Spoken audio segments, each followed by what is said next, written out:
top 10 buyer mistakes.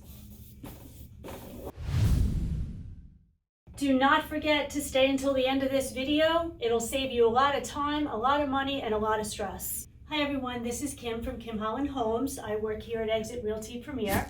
So today I wanted to talk to you about the top 10 buyer mistakes. This is stuff that I've been through already with my clients, and it's stuff that across the industry, I think everybody can really collaborate on, that these are things that can go wrong. So hopefully this video can save you a lot of money and a lot of time and a lot of stress. So top 10 buyer mistakes. Number 10, when you're going on showings, is everyone that is actually going to be buying the house at the showing? Because you don't want to have to worry about going back to the house or it being gone before you get everybody coordinated to go back to the house. So the first time that you go to a house, you want everybody there that's going to be buying the house. All right, number 9, your budget.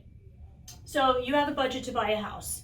You don't really want to look too high over that budget, because then you're always going to be, battling with other people, battling with accepted offers, higher accepted offers, bidding wars. So what I tell my clients is, whatever your budget is, go a little bit lower than your budget, so that if you have a bidding war, you can go up, and it's really not going to be breaking the bank, and you're not going to be house poor. So whatever your budget is, plus or minus a few $1,000s, but don't try to look at a house that's $500,000 and your budget is $425, and you're like, oh, I'll just offer $75,000 less. I'm telling you, it's not going to work. So number 8, the listing details. Now this is something that your agent, that I would help you look through to make sure you see everything that's really pertinent information that you need to know. If it's gas, what the school district number is, if that's something that you're interested in, how many ACs is there, central air, what the property taxes are. It's a lot of information on the listing. So the listing details, you want to read them. If it says that there's no basement, there's probably no basement. So you can't show up at the house and say, does this house have a basement? Because you already know it doesn't, because it was on the listing. Number 7 is the inspection. When you go to an inspection, you can't go into the inspection thinking, oh, I'm going to save $10,000 or $20,000 or $30,000. You're going to the inspection to make sure that there aren't structural problems, there's no plumbing or heating issues, that there are no leaks in the house. You're not going to say, there isn't a $25 GFI outlet where it should be, or, I don't like the paint color and you want $10,000 off because you have to repaint the entire house. So you're really looking for structural, hazardous, plumbing, heating issues. You're not going into an inspection, take that mindset out that you're going to be saving all this extra money, so that's really important. Number 6 is not doing the inspection at all. I had one person in the last 3 years that didn't do an inspection, and it was only because he was a licensed contractor, a licensed plumber, a licensed electrician, roofer, you name it, he did it. So he didn't think that there was anything in the house that he couldn't figure out himself. If this is not what your profession is, if you don't have all these licenses, I really recommend that you do an inspection. Number 5, the contract. Again, read the contract. Know what is your closing date.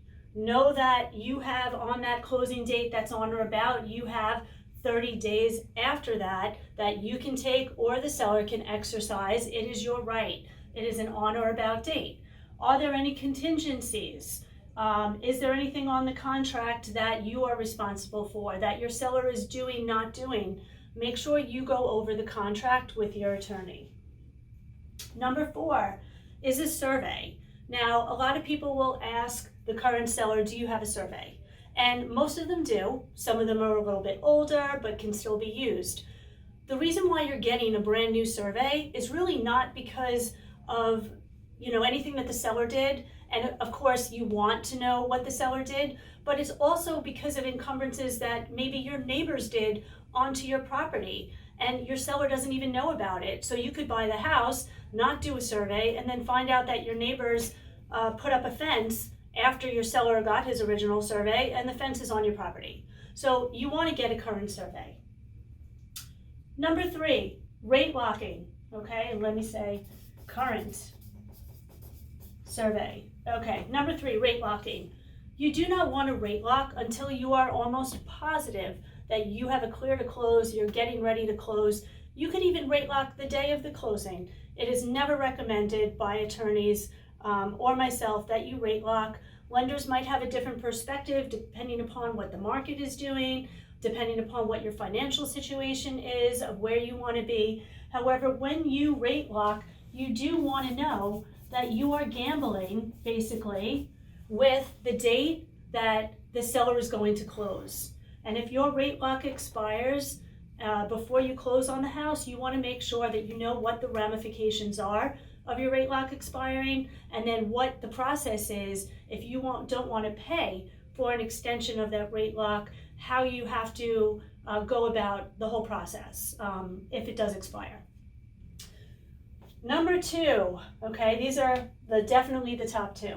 Number 2, you're really comfortable right now, you have a house to live in, really nice, and you're waiting for your new house, okay? The day that you close, please have a place to live. You want to make sure that you don't go to the closing table and you have no place to go. I have had people come to closings in a moving truck. Closing gets postponed. The bank can't fund the money.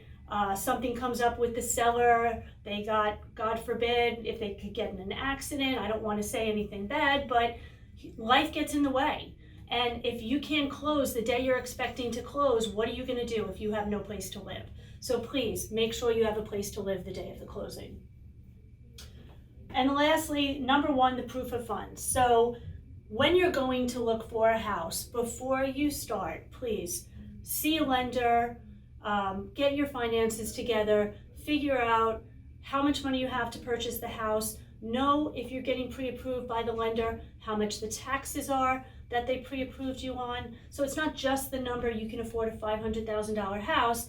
What are the taxes? Did he approve you for a $500,000 house with $6,000 in taxes or $13,000 in taxes? It matters. Those are numbers you should know. So before you go out looking, okay, you are looking for a house, don't waste your time. Know what you can afford when you start looking. If you want to look, you want to see what's out there, you think you know what your price range is, there's nothing wrong with that. But if you are serious and you want to place offers on a house and you need to be in a house in a certain amount of time, you need to know what your financial situation is in order for you to go ahead, see a house, place an offer, and get accepted. So these are the top 10 buyer mistakes that I've seen, people have seen across the industry. I hope it was helpful to you. It saves you some time and energy and stress, makes the process smoother.